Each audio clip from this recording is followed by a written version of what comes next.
I've decided to make a video on weapon properties in Baldur's Gate 3, as they can be not very clear at first glance, and their explanation, while existing in the game, is a bit buried inside the weapon description. Maybe you're not familiar with Dungeons & Dragons at all, or maybe you're familiar with previous editions and not the fifth one, or maybe you're just a little confused by the user interface.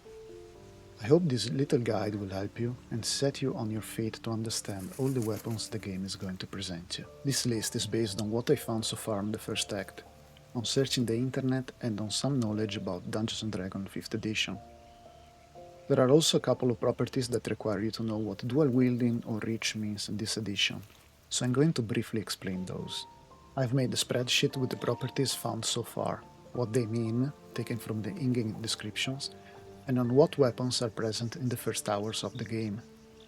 The spreadsheet will have a link in the description. I don't expect this to be a complete list, but should give you a good understanding on how these weapons work, and make you capable of understanding the new ones that we'll find in later acts of the game. The first property is extra reach. First of all, what does reach mean? The definition given by the game is has increased range and can be used to attack from further away. But that's not really clear, so let's go to the pen and paper definition of it. Reach. This weapon adds 5 feet or 1.5 meters to your reach when you attack with it, as well as when determining your reach for opportunity attacks with it.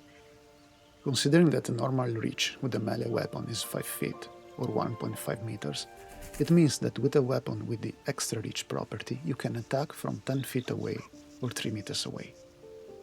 Imagine using a pike to poke your opponent from further away than you normally would. The second property is finesse. It means that you're using, in melee, a weapon that benefits from your dexterity modifier instead of your strength one, if your dexterity is higher.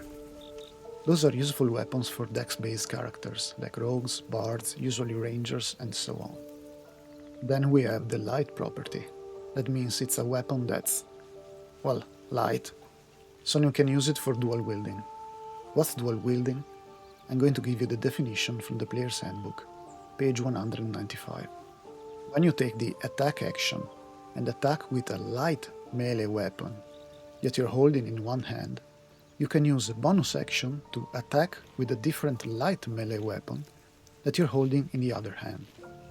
You don't add your ability modifier to the damage of the bonus attack, unless that modifier is negative. This means you're going to make 2 attacks instead of 1, but the one with your offhand is not going to receive the bonus damage from your dexterity. The thrown property means you can, well, throw your weapon at your opponent. Imagine throwing a dagger or a spear. The damage is the same. This is a pretty easy one. The two-handed property is pretty clear. It's a weapon that requires 2 hands to be used, like a great sword or like a bow. Finally, versatile means that this weapon can be used with 1 or 2 hands. Usually there's an increase in damage if you do. A long sword, for example, will do 1d8 damage if used with 1 hand, 1d10 if used with 2, but this prevents you from using a shield. To conclude this video, I'm going to mention a few other properties that were in the early access version, but I haven't found them yet in the first act of the full release. Don't know if those have been taken out of the game entirely or else. Those were can't dual wield, meaning, as expected, that's a weapon you can use to dual wield, heavy, meaning that the weapon has added weight, and loading, meaning that the weapon has to be reloaded to be used to attack again. The first 2 are pretty much self-explanatory, but the third one was typical in crossbows, meaning that if you were, for example, a fighter getting 2 attacks at level 5, you can't use a crossbow to attack those 2 times, because you have to reload it. You should have used the bow instead. I don't know if Larian removed this limitation completely or if they consider them implicit. Thank you so much for watching the guide, I hope it helps. If you have found it useful, please subscribe to the channel and maybe watch my Baldur's Gate 3 Let's Play.